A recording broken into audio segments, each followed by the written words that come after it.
प्रभाव प्रभाव क्या पढ़ते हैं देखने ना, किस पे पढ़ते हैं प्रभाव। सबसे पहले लिखो पोषक तत्वों की उपलब्धता पर क्या प्रभाव पड़ता है। एक नंबर पे लिखिएगा।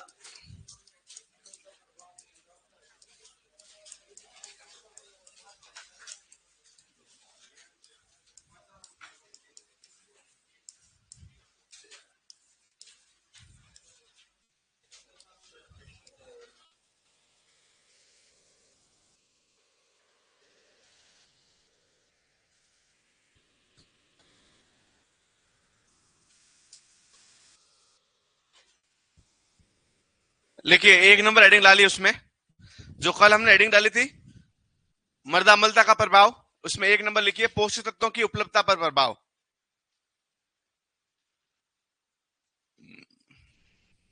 कुछ पोषक तत्व जो है वो ज्यादा उपलब्ध होंगे, मतलब ज्यादा उपलब्ध हैं तो मतलब वो क्या हो जाएंगे, विषैले हो जाएंगे।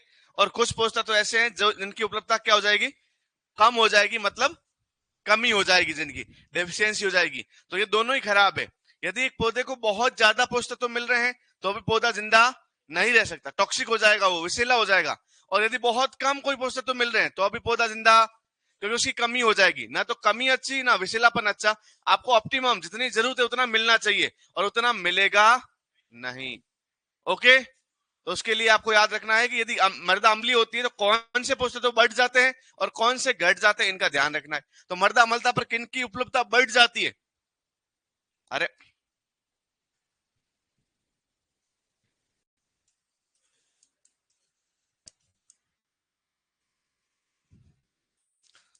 तो अधिक उपलब्धता जो क्या हो जाते हैं, पौधे के लिए टॉक्सिक हो जाते हैं। ऐसे कौन कौन से हैं, तो इसके लिए आपको याद रखना aluminium, iron, manganese, copper, zinc. ये तो ऐसे हैं तत्व जो अधिक हो जाते हैं, अधिक उपलब्ध होते हैं कौन सी मिट्टियों में, अम्लीय मिट्टियों में।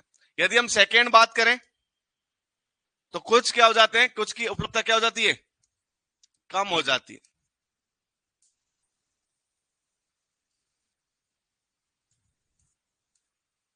कमी हो जाती है, और कमी किस किस की होती है, तो याद रखना कमी वाले जो पोषक तत्व है वो है calcium, magnesium, phosphorus, nitrogen, potassium, molybdenum और बोरॉन।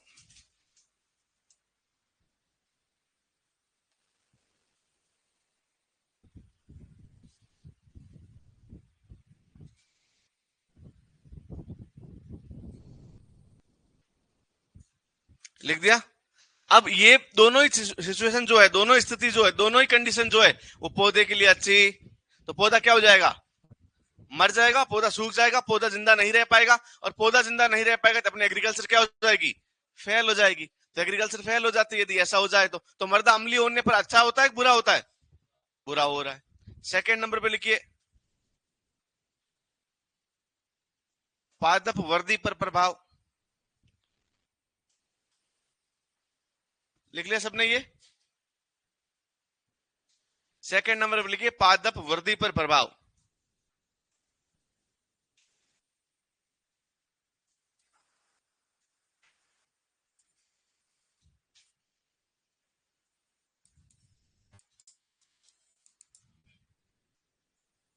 कुछ पादप ऐसे होते हैं जिनको अम्लीय मृदा ही चाहिए, वो अम्ल से स्नेह करते हैं, अम्लीय मृदा होगी तो ज्यादा ग्रो करेंगे। लेकिन कुछ ऐसे पादप होते हैं जिनको अम्लीय मृदाएं नहीं चाहिए। जिनको अम्लीय मृदा ही चाहिए वो तो वहां पे अच्छे से ग्रो होंगे, अम्लीय होगी मृदा तो। और जिनको अम्लीय मृदा नहीं चाहिए वो वहां अच्छे से ग्रो नहीं हो पाएंगे। जैसे कि मैं बात करूं,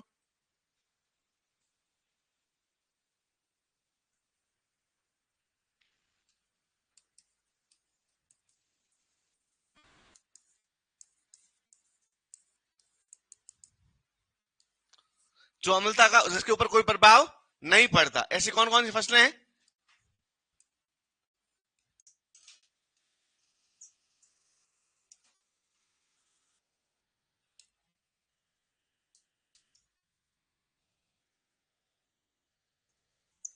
ये कुछ ऐसी फसलें, आप चाय को कहीं लगाना चाहेंगे तो चाय के लिए आपको पीएच चाहिए 4, 4 to 6, तो अब 4 pH वाला क्या होगा? अम्लीय। तो इनको मृदा अम्लता का कोई प्रभाव मतलब प्रतिरोधी है। कॉफी, आलू, आलू भी आप देखेंगे वहां पे होते हैं जहां पे बहुत ज्यादा आपके ढलान वाली जगह है, जहां बहुत लीचिंग हो गई है, जहां बहुत ज्यादा एसिडिक इन्वायरमेंट है। और धान, धान एक ऐसी फसल है जो अम्लीय से क्षारीय, उदासीन, जलमग्न से सूखी, हर एक मिट्टी में हो सकता है। धान के लिए जितने भी कंडीशन है वो सब सही है। बस यदि आप सूखी मिट्टी में कर रहे हैं तो आपको थोड़ा सा ध्यान रखना पड़ेगा। बाकी पानी है आपके पास तो आप कोई सी भी मिट्टी में धान लगाइए, धान हर जगह उग जाएगा। यहाँ तो आपके पानी नहीं है तो थोड़ा ध्यान ज्यादा रखना पड़ेगा। यदि आपके पास पानी फुल है तो बोली मिट्टी कोई सी भी हो, कोई फर्क नहीं पड़ता। तो जहां पे भी पानी है वहां आप किसकी खेती कर सकते हैं? धान। धान समझते क्या होता है? हाँ, चावल।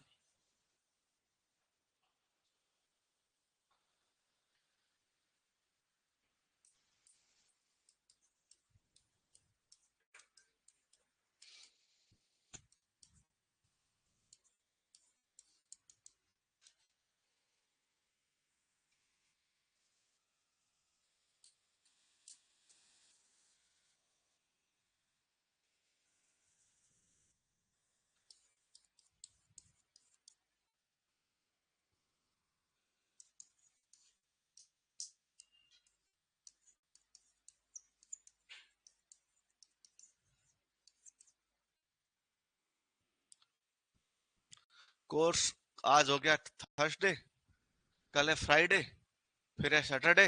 सैटरडे को आपका कोर्स खत्म। हाँ, मैं खुद ही नहीं चाहता तुम्हें बार बार देखूं।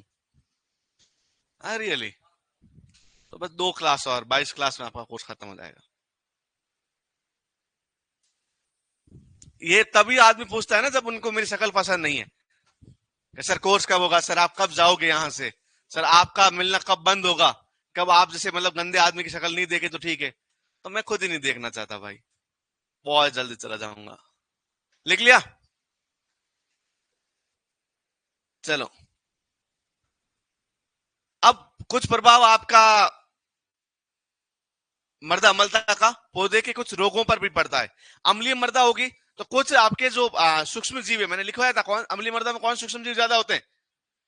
कवक सबसे ज्यादा होता है। तो कवक से होने वाले रोग भी क्या हो जाएंगे? बढ़ जाएंगे। अब अम्लीय होगी मृदा तो जीवाणुओं की संख्या क्या हो जाएगी? तो आपका जो बायोलॉजिकल नाइट्रोजन फिक्शन होता है, जैविक नाइट्रोजन स्थिरीकरण, जैसे राइजोबियम आपका जो है लेग्यूम की क्रॉप में मतलब दलहनी फसलों की जड़ों में जाके नाइट्रोजन स्थिरीकरण करता है, वो सब क्या हो जाएंगे? बंद हो जाएंगे। तो लिखिए, तीसरे नंबर पे लिखिए सूक्ष्म जीवों पर प्रभाव।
लिख लीजिए। अरे इतना सीरियस मत ले। अब वो सॉरी बोल रहा है मुझे। आज तक मुझे किसी ने सॉरी नहीं बोला, पहली बार इस बंदे ने सॉरी बोला है। कितनी बुरी बात है कि वो भी बंदा है।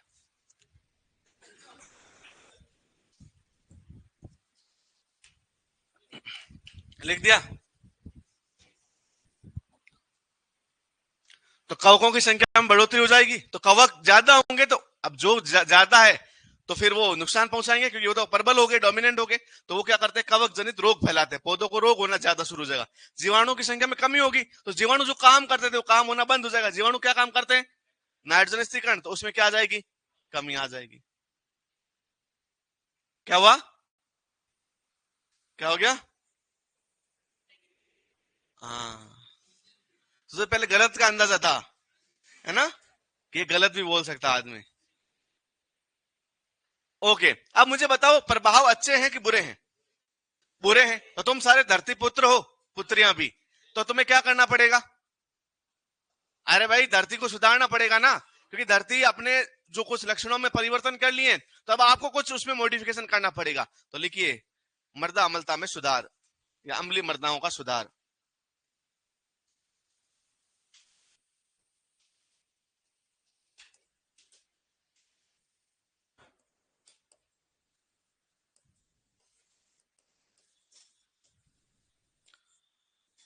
सुधार कैसे कर सकते हैं, कैसे कर सकते हैं सुधार? सबसे बेस्ट मेथड है लाइम एप्लीकेशन। क्या एप्लीकेशन? लाइम। लाइम किसको बोलते हैं? बहुत बढ़िया, तो लाइम का एप्लीकेशन करना है आपको, और लाइम ही अम्लीय मर्दाओं को सुधारेगा। तो पहले नंबर पे लिखिए चूने का प्रयोग, एप्लीकेशन ऑफ लाइम, इसको बोलते हैं लाइमिंग।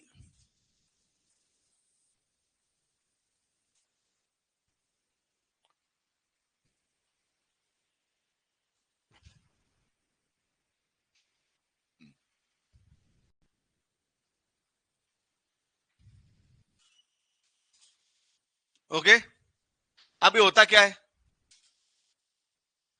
इसको थोड़ा समझ लेते हैं। तो हम किसी भी ऐसे रसायन जो अम्लीय मर्दाओं के सुधार के लिए आवश्यक है, उन सभी को हमने लाइम कहा है।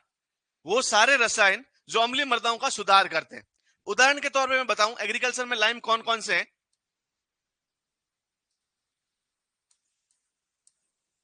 एग्रीकल्चर माने, हाँ, तो कृषि जनित चूना कौन कौन सा है? तो अब एक बात बताऊं, तो आपने सुना होगा CaO, सुना है? इसको बोलते हैं बिना बुझा, सुना कभी? तो ये वाला जो चूना है बिना बुझा वाला, तो इसको बोलते हैं CaO, कैल्शियम ऑक्साइड। ये भी कैसा है? एग्रीकल्चर में लाइम है। सेकेंड नंबर पे आपने सुना होगा CaOH2, क्या बोलते हैं इसको? तो ये भी क्या है, एक तरह का, जिसको हम कौन सी मर्दा में उपयोग करते हैं?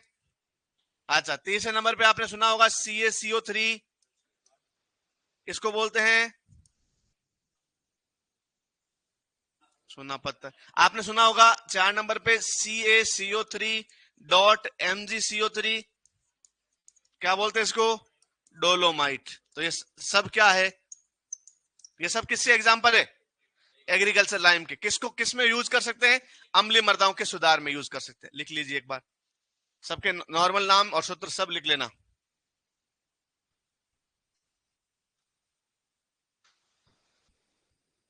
बोल बोल के, CaO क्या है? बिना बुझा चूना है। CaOH2 बुझा हुआ चूना है। CaCO3 चूना पत्थर है, और CaCO3.MgCO3 डोलोमाइट है। लिख दिया? हाँ, आराम से लिख दो, कोई नहीं।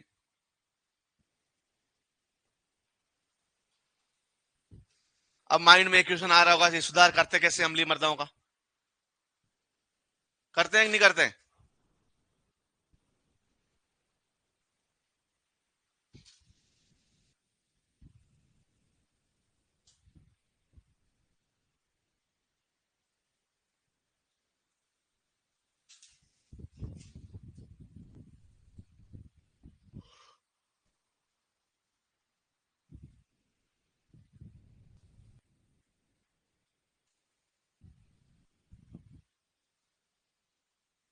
इंसान की सबसे अच्छी दोस्त होती है नींद।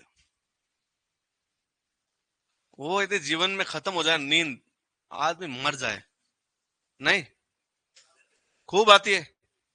ऐसा कोई है जिसको नींद नहीं आती? आती है। नींद नहीं आती? आती है।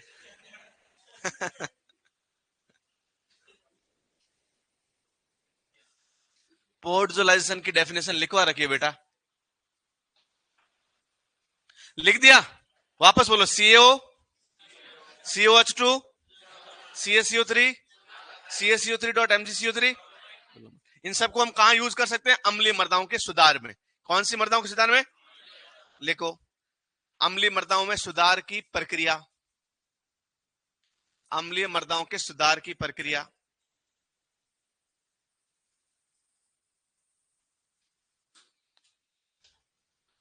के सुधार की प्रक्रिया।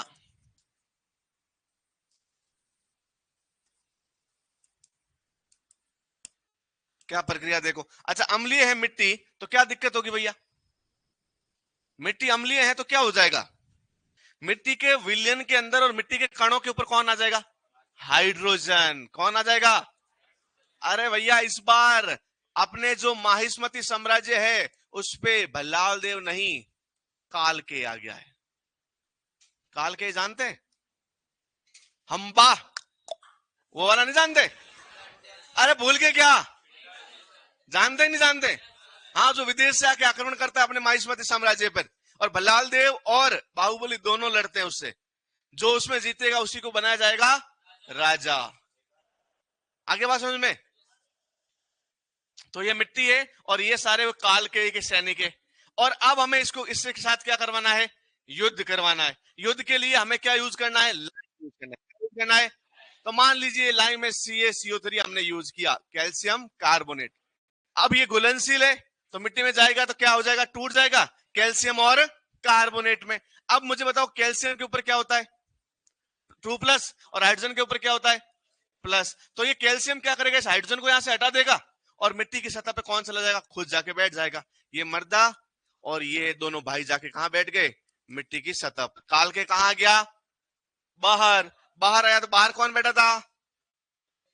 अरे वही कटप्पा, CO3। अब ये हाइड्रोजन बाहर आया तो बाहर आते इससे जुड़ जाएगा। अब ये वापस अलग होंगे और बना देंगे H2O प्लस CO2। मुझे बताओ, कहीं मिट्टी में हाइड्रोजन बचा क्या? मिट्टी अम्लीय रही क्या?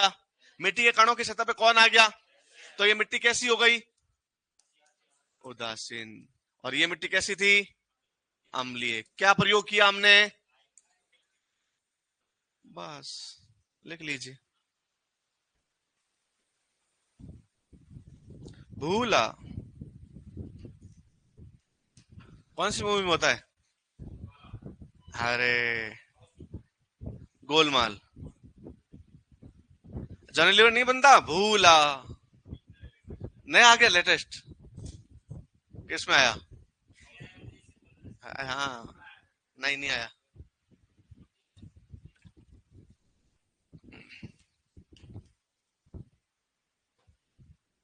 लिख दिया आराम से, मतलब ऐसे कोई जल्दबाजी नहीं है। समझ समझ के कि मिट्टी का कैसे सुधार करता है CaCO3।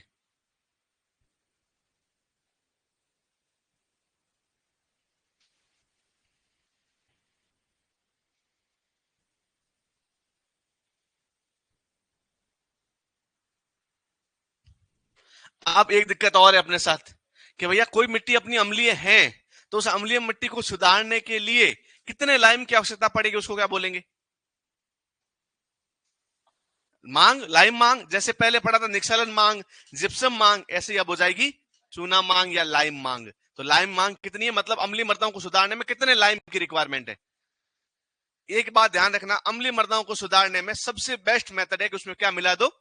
सुना, क्षारीय मृदाओं को सुधारने का सबसे बेस्ट मेथड जिप्सम मिला दो, और लवणीय मृदाओं को सुधारने का सबसे बेस्ट मेथड निक्सलन। क्या करना है? ओके, लिख दिया आराम से। अब मिट्टी उदासीन हो गई ना? पहले कैसी थी? और हम चाहते क्या? मिट्टी अम्लीय नहीं रहे। नेक्स्ट हेडिंग लगाओ।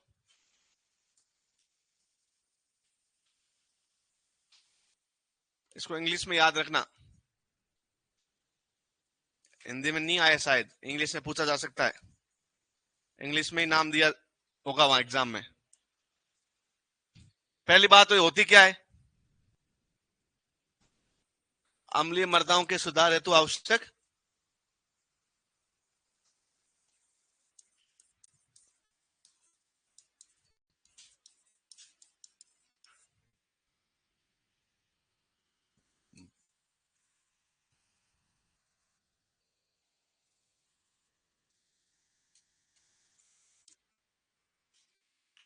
अच्छा, ये दी किसने?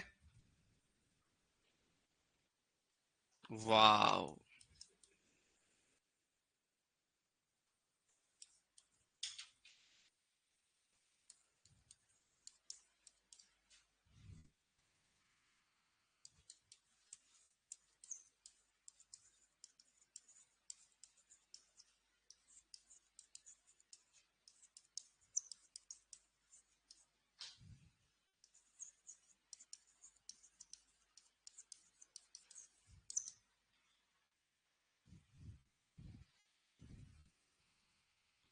ये याद आ रहा है कहीं? कहाँ याद आ रहा है? कौन सी वाली अम्लता? विनिमयशील अम्लता। थोड़ा सा ध्यान दिया होता तो मैंने यहां कहीं विलियन की बात की क्या? मैंने कौन से हाइड्रोजन हटा रहा हूं मैं? कणों पे, मतलब कौन से? विनिमयशील। तो अब विनिमयशील हटा रहा हूं तो मुझे विनिमयशील हटाने के लिए मुझे पहले पता होना चाहिए कि विनिमयशील है कितने। फिर इस भैया द्वारा हम क्या कर लेंगे, उसको सुधार लेंगे। तो पहले पता होना चाहिए ना है कितने। अरे दुश्मनों का पता ही नहीं, हम युद्ध करने चले जाए, क्या पता दुश्मन बहुत ज्यादा हो। तो पहले बफर विधि द्वारा ज्ञात करो, फिर शूमेकर विधि द्वारा इसको सुधार दो।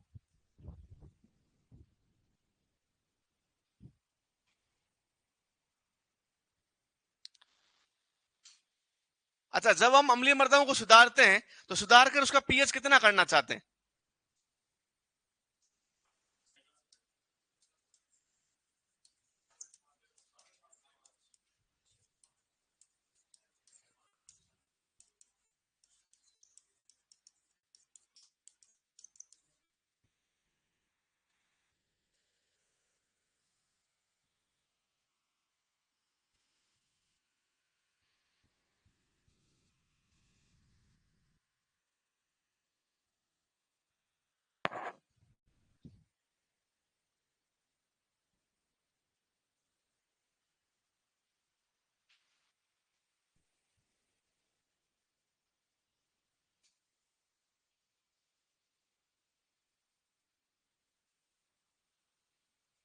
अब मान लीजिए हमने कैल्शियम कार्बोनेट यूज किया, तो कैल्शियम कार्बोनेट जितना मिट्टी को सुधारता है उसके बदले में सीओ कितना सुधार पाता है? COH2 कितना सुधार, कौन कितना प्रबल है? तो मान लीजिए कैल्शियम कार्बोनेट हमें चाहिए 1 हेक्टर में 100 kg, तो उसके बजाय सीएओ कितना चाहिए, COH2 कितना चाहिए, तो उसको बोलते हैं कैल्शियम कार्बोनेट, CaCO3 ना, कैल्शियम कार्बोनेट तुल्यांक या तुल्यांक कैल्शियम कार्बोनेट। तो एक हेडिंग डालिए, सीधा क्वेश्चन आएगा, तुल्यांक कैल्शियम कार्बोनेट। तुल्यांकी CaCO3 या उदासीनीकरण मान। मैं वापस पीछे जा रहा हूं, लिख लीजिए ध्यान से। ये ये लिख लीजिए पहले। ये कौन आपस में पूछ रहा था? सबने लिख लिया? नेक्स्ट हेडिंग लगाइए, तुल्यांक की CaCO3 या उदासीनीकरण मान, न्यूट्रलाइजेशन वैल्यू। जैसे किन किन की सहायता से हम अम्लीय मृदाओं को सुधार सकते हैं?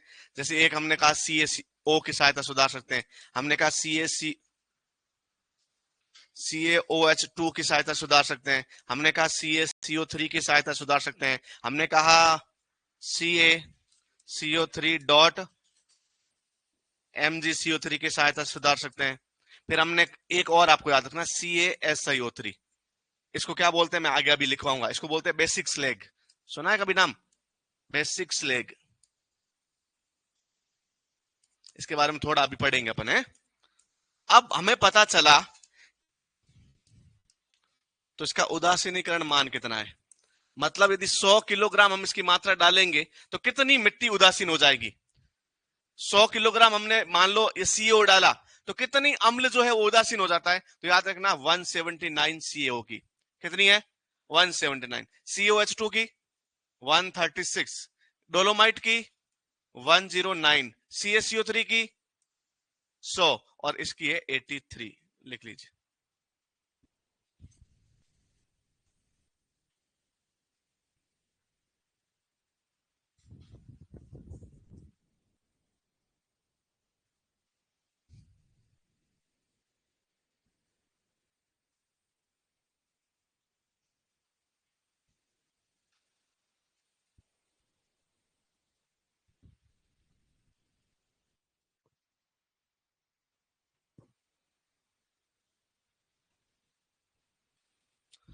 ओके, सुनना एक बार, समझ लेना वापस। कैल्शियम ऑक्साइड क्या करता है? उदासीन करता है मिट्टी को, उदासीन करता है। अभी अपने रिएक्शन बताई कैसे उदासीन करता है, सारे उदासीन करते हैं तभी तो यूज कर रहे हैं। कौन सी मिट्टी को उदासीन करते हैं? अम्लीय मिट्टी। मान लीजिए हमें पता चला कि किसी मिट्टी के अंदर 200, 250, 300 आपके हाइड्रोजन है, तो यदि हम कैल्शियम ऑक्साइड डालेंगे तो उन 250, 300 में से 179 हाइड्रोजन उदासीन हो जाएंगे। किसकी सहायता से? लेकिन CH2 की सहायता से सिर्फ कितने? डोलोमाइट, लेकिन कैल्शियम कार्बोनेट और आपका कैल्शियम सिलिकेट, तो अब इनमें सबसे प्रबल कौन हुआ? CO।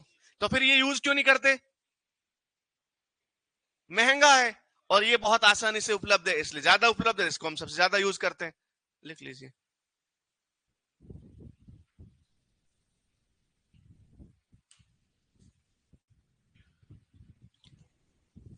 रुक जाओ रुक जाओ, इतनी स्पीड तो मैं खुद ही सोच के नहीं आया था।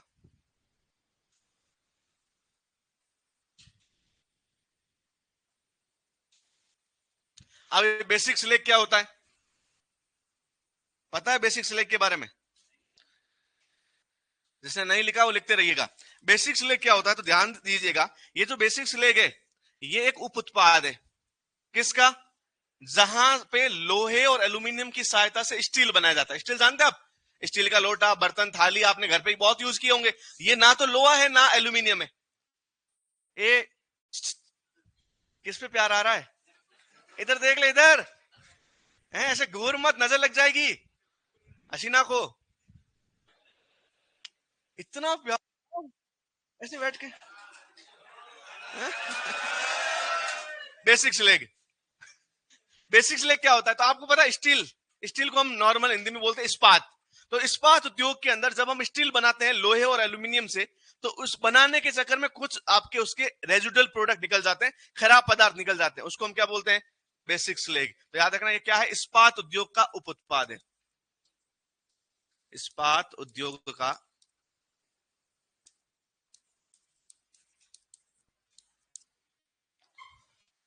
आप बताओ, कल हमने पढ़ा एक फॉस्फोजिप्सम। फॉस्फोजिप्सम कौन सी कंपनी का या कौन सी फैक्ट्री का उप उत्पाद है? आम्ल उत्पादक। कौन सी? आम्ल उत्पादक। ऐसे ही इस्पात उद्योग का।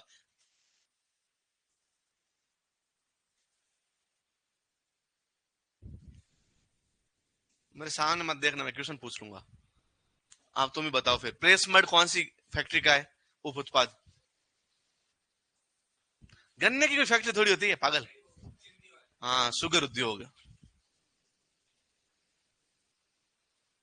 किसी को बोल मत देना गन्ने की फैक्ट्री से, गन्ने की कोई फैक्ट्री थोड़ी होती है, शुगर उद्योग।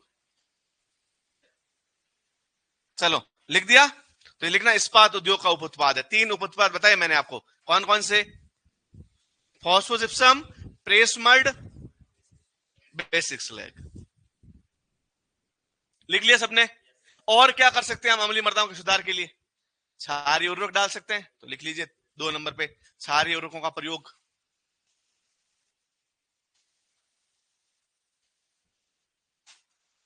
क्षारीय उर्वरकों का प्रयोग करके अम्लीय मृदाएं सुधारी जा सकती है। क्षारीय उर्वरकों का प्रयोग करके, क्षारीय उर्वरकों का प्रयोग करके अम्लीय मृदाएं सुधारी जा सकती है। अच्छा, कौन कौन से उर्वरक क्षारीय बता दो? Calcium cyanamide, ammonium, sorry, sodium nitrate, potassium nitrate, dicalcium phosphate. नहीं तो सुधारी जा सकती है। तीसरे नंबर पे और क्या कर सकते हैं? अम्ल प्रतिरोधी फसलें लगाई जा सकती है, जिनको अम्ल से कोई फर्क नहीं पड़ता। तो तीसरे नंबर पे लिखिए अम्ल प्रतिरोधी फसलें लगाकर, अम्ल प्रतिरोधी फसलें लगाकर। एक थोड़ी सी विरोधाभास वाली बात, कंट्रोवर्शियल बात मैं और लिखवाऊंगा। अब मैं बोलूंगा प्रेस मेड का उपयोग करके भी अम्लीय मृदाओं को सुधारा जा सकता है। फिर आप सब बोलोगे सर वो तो क्षारीय मृदाओं को सुधारने में काम आता था, याद है? अब 4 नंबर पर लिखिए प्रेस मेड का प्रयोग करके, 4 नंबर पर लिखिए प्रेस मड का प्रयोग करके अम्लीय मृदाओं को सुधारा जा सकता है। प्रेस मड लिखना आता है? ओके, ये ऐसे लिखते देखो,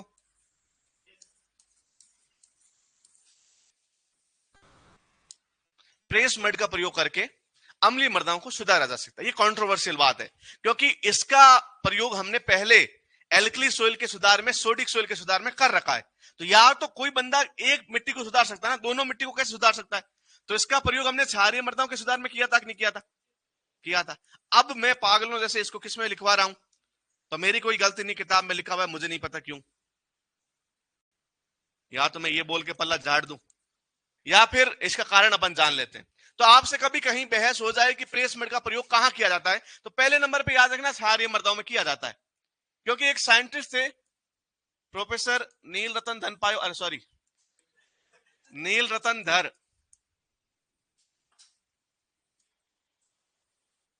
प्रोफेसर नील रतन धर, इन्होंने सबसे पहले क्षारीय मृदाओं के सुधार में किसका प्रयोग किया? प्रेस मेड का। कौन सी मृदाओं के सुधार में? तो याद रखना, मृदा सुधार में सबसे पहले प्रयोग किसने किया? वापस बोलो नाम। प्रोफेसर नील रतन धर नाम के एक आदमी थे, जिन्होंने कौन सी मृदाओं के सुधार में किसका प्रयोग किया? प्रेस मड का। अब देखो, प्रेस मड दो तरीके से बनता है। कितने तरीके से बनता है? प्रेस मड बनाने के दो तरीके। एक विधि का नाम है सल्फोटेशन विधि। क्या नाम है? सल्फोटेशन विधि में सल्फेट पाया जाता है। क्या पाया जाता है? सल्फेट। और मुझे बताओ, क्षारीय मृदाओं सुधारने में हम क्या लेते हैं? जिप्सम। और जिप्सम है क्या? Calcium sulphate. क्या है? तो इस विधि से बना हुआ प्रेस मड हम किस में यूज ले सकते हैं? क्षारीय विधि में। सेकेंड, अम्लीय मृदाओं में जो प्रेस मड यूज लेते हैं वो ये वाला नहीं लेते। एक विधि और है, कार्बोनेशन विधि। कौन सी विधि है? और कार्बोनेशन विधि में बना हुआ प्रेस मड में कार्बोनेट पाए जाते हैं। अब लाइम में क्या होता है? Calcium carbonate. तो इससे बनी हुई में कहां यूज करेंगे? अम्लीय। तो ये डिपेंड करेगा कि प्रेस मड जो बना है वो कौन सी विधि से बना है। विधि यदि सल्फोटेशन है तो, कार्बोनेशन है तो, विधि का पता नहीं है तो यूज मत करना। नहीं पता तो काम उल्टा हो जाएगा ना। हाँ, किसको पता होगा कि कौन सी विधि से बना है? अरे फैक्ट्री के जो मालिक होगा उसको तो पता होगा ना कि कौन सी विधि से बना है। ओके, लिख लीजिए। अब एक और आया है, कोर्स खत्म कब होगा? धीरे धीरे मेरी शक्ल बुरी लग रही है, धीरे धीरे किस्तों में। तीसरा पॉइंट क्या लिखवाया मैंने? अम्ल प्रतिरोधी फसलें लगाकर। बेटा सुमित, तीसरा पॉइंट है अम्ल प्रतिरोधी फसलें लगाकर। जैसे चाय हो गई, कॉफी हो गई, धान हो गया, आलू हो गया। आलू सबसे अच्छा भोजन।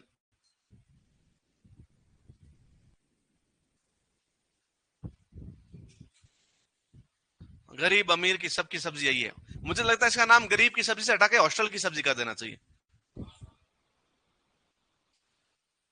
हॉस्टल में मुझे ऐसे ऐसे कॉम्बिनेशन आलू के साथ खाने पड़े कि आप कभी इमेजिन भी नहीं कर पाएंगे। आलू पनीर, आलू भिंडी। आलू भिंडी का कोई कॉम्बिनेशन है क्या? आलू भिंडी, ये कॉम्बिनेशन भी खाने पड़े। रेखा बोल रही है फर्स्ट पॉइंट बोलना सर, वापस फर्स्ट पॉइंट सर, वापस। अच्छा, फर्स्ट पॉइंट कौन सा है? हाँ, चूने का प्रयोग सबसे पहले। अच्छा, सेकंड पॉइंट, चूने के प्रयोग के बाद में सेकंड क्या है?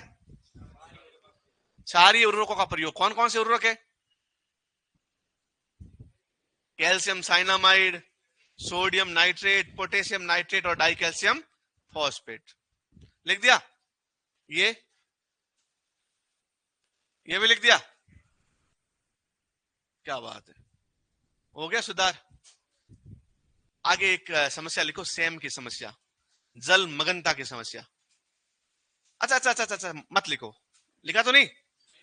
हाँ, एक मिट्टी और लिख लेते हैं, छोटी सी, इतनी सी है बस, लिख ले। एक टॉपिक और लिख लेते हैं, वो है अम्ल सल्फेट मृदा। ध्यान से सुनना, अम्ल सल्फेट मृदा। चार बातें लिखवाएंगे इसके अंदर। ये ऐसी मृदा है जिसका पीएच कितना होता है, तो ध्यान रखना, अम्ल सल्फेट मृदाओं का पीएच होता है 4 से कम, मतलब अत्यधिक अम्लीय। इससे ज्यादा अम्लीय कुछ नहीं हो सकता। अत्यधिक अम्लीय। क्या नाम है? अम्ल सल्फेट, एसिड सल्फेट सोइल। क्या नाम? पीएच कितना होता है? 4 से कम। 7, 6.5 से कम हो तो अम्लीय मृदा, और ये कौन सी मृदा हो गई? अम्ल सल्फेट मृदा। याद रखना खनिज कौन से रेस्पॉन्सिबल है इसको बनाने के लिए। तो यदि मिट्टी में पाइराइट्स की मात्रा ज्यादा होगी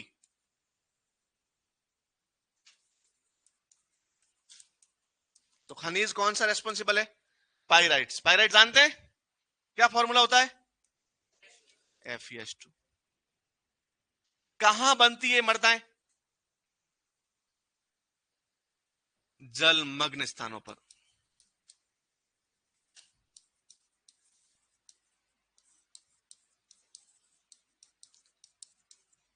समुद्र तट के पास जो जलमग्न स्थान है वहां पे कौन सी मृदाएं बनती है? अम्ल सल्फेट मृदाएं। भारत में ये कहां पाई जाती है? केरल व दीदी के शहर में। हाँ, पश्चिम बंगाल, ममता दीदी। 2 जगह याद रखना। केरल की एक जगह भी है बहुत अच्छी, कुतांद नाम है, वहां पे ये मृदाएं पाई जाती, अम्ल सल्फेट मृदाएं। अब इसके अन्य नाम क्या है इन मृदाओं के? बड़े इंटरेस्टिंग अन्य नाम है। इन मृदाओं को कारी मृदाएं कहते हैं। कौन सी मृदाएं? कारी, कारिया। इसके अलावा इसको बोलते हैं पीट लवणीय मृदाएं। दूसरा नाम, पहला नाम है कारी, दूसरा है पीट लवणीय, तीसरा इसका नाम है पोकाली मृदाएं। पोकाली क्या है? धान की एक किस्म है। किसकी? धान की। और जो कि इस मिट्टी में सबसे ज्यादा उगाई जाती है, इस मिट्टी का नाम ही क्या रख लिया अपन ने? पोकाली। तीनों नाम याद रखना। 4 नाम, एक नाम और लिख लेते हैं। लिख लें? तुम बोलो तो। हाँ, 4 नंबर पे इसका एक और नाम है, इसको बोलते हैं cat clay. Cat clay.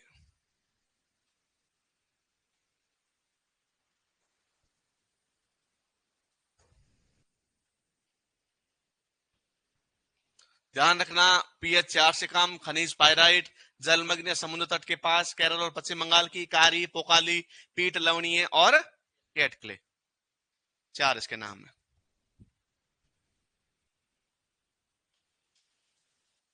Acid tolerance varieties भी तो हो सकता है पॉइंट, बिल्कुल हो सकता है, 40 पॉइंट और हो सकते हैं। सुधार के सर मर्दा अपर्दन भी पढ़ा दो। नहीं सर, पढ़ देंगे आपको, इकोनॉमी वाले सर। लिख दिया?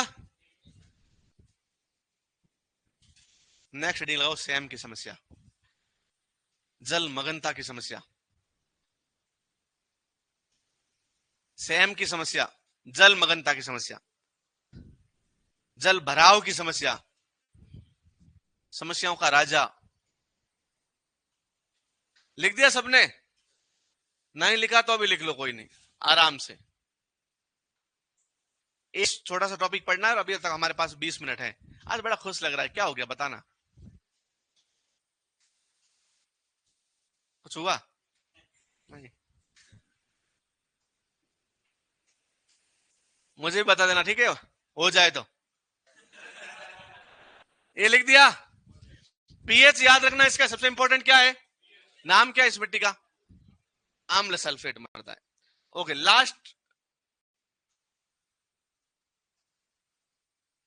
लास्ट पॉइंट, किसकी समस्या? सैम की समस्या। तुम्हें पता है कि विश्व मृदा दिवस कब मनाया जाता है?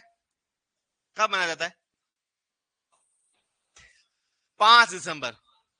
विश्व मृदा दिवस। अच्छा, मृदा में, सॉरी, कृषि में महिलाओं का योगदान दिवस 4 दिसंबर। कृषि शिक्षा दिवस 3 दिसंबर। किसान दिवस 23 दिसंबर। 23 तो 4 आपको दिसंबर की बातें याद रखनी। 3, 4, 5, 23। बोलो, 3 दिसंबर को कृषि शिक्षा दिवस, 4 दिसंबर को महिलाओं का कृषि में योगदान दिवस 5 दिसंबर को, मर्दा दिवस, विश्व मर्दा दिवस, और 23 दिसंबर को किसान दिवस। 3 दिसंबर डॉक्टर राजेंद्र प्रसाद की याद में और 23 दिसंबर चौधरी चरण सिंह जी की याद में। दोनों बातें याद रखना। ओके, आपको पूछ दिया जाए कि विश्व मर्दा वर्ष 2015, विश्व मर्दा दशक 2015 से 2024, लास्ट ईयर खत्म हो गया। ओके, भारतीय मृदा विज्ञान संस्थान। अच्छा, पेडोन क्या होता है? पेडोन मिट्टी की सबसे छोटी इकाई। ये लिखवा रखा है क्या? नहीं लिखवा रखा? यस और no? Please give me your notes.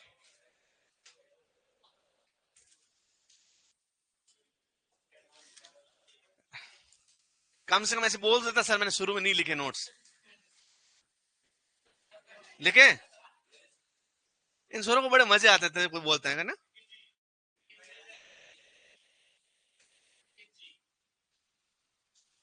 चलो, मृदा विज्ञान, पेडोलॉजी, डेफोलॉजी, डेफोलॉजी, पता नहीं क्या क्या लिखवाया है, नहीं लिखवा रखा है।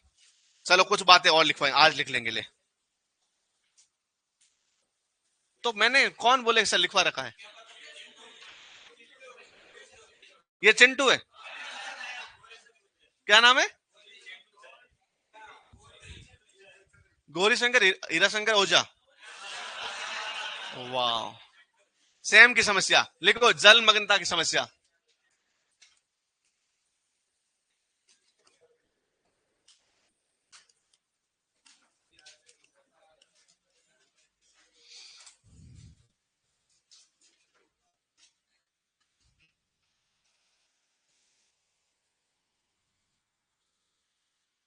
तो गौरी भैया देखो, लिखो ये जल भराव की समस्या।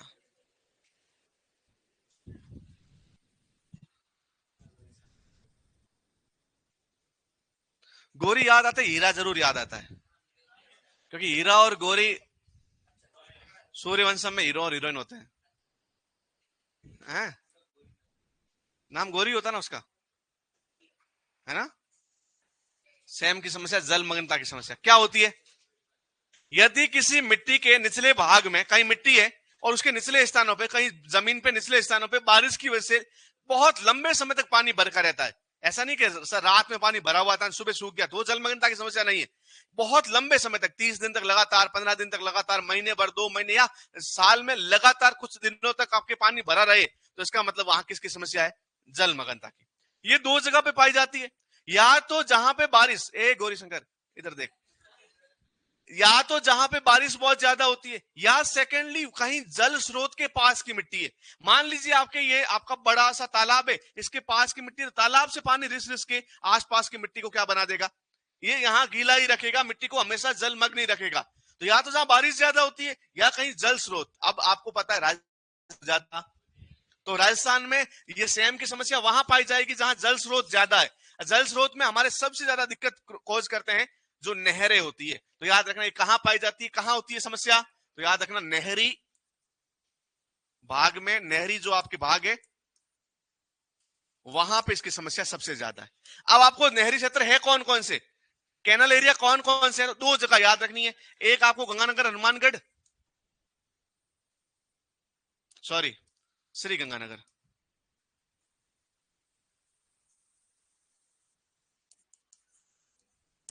आप में से कोई होंगे गंगानगर हनुमानगढ़ के, तो उनको पता होगा कि वहां के गांवों के नाम भी कैनल के नाम के आधार पर है। कैनल जहां जहां से बह रही है तो वहां से उसके अकॉर्डिंग गांव के नाम भी है। बहुत सारे यहाँ आपको पूछना गांव का नाम, तो 32 KB। और कौन है आप? तो आपके 1-2 गांव के नाम बताओ ऐसे नंबर के आधार पर। हाँ, ये 9 LLG 7 तो LLG नहर का नाम है, और आपका 9 7 वो नंबर पे है कि कितने नंबर पे वो आ रहा है, तो ऐसे गांवों के नाम पड़ जाते हैं। तो वहां नहरें बहुत ज्यादा, नहरों से सिंचाई बहुत ज्यादा होती है, तो वहां पे जलमग्नता की समस्या भी ज्यादा है। सेकेंड आपको याद रखना है,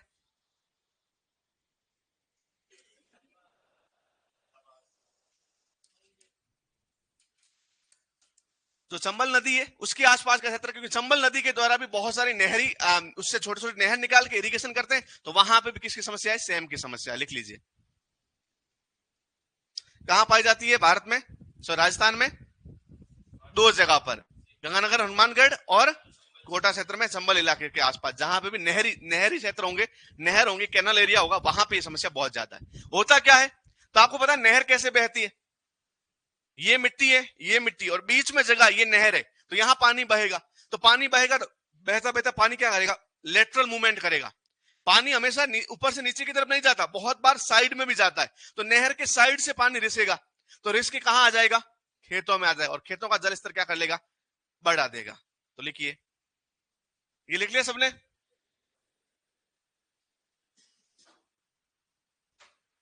लिख दिया क्या? Yes sir. नो वाले कोई नहीं? ओके, तो लिखिए,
लिख दिया?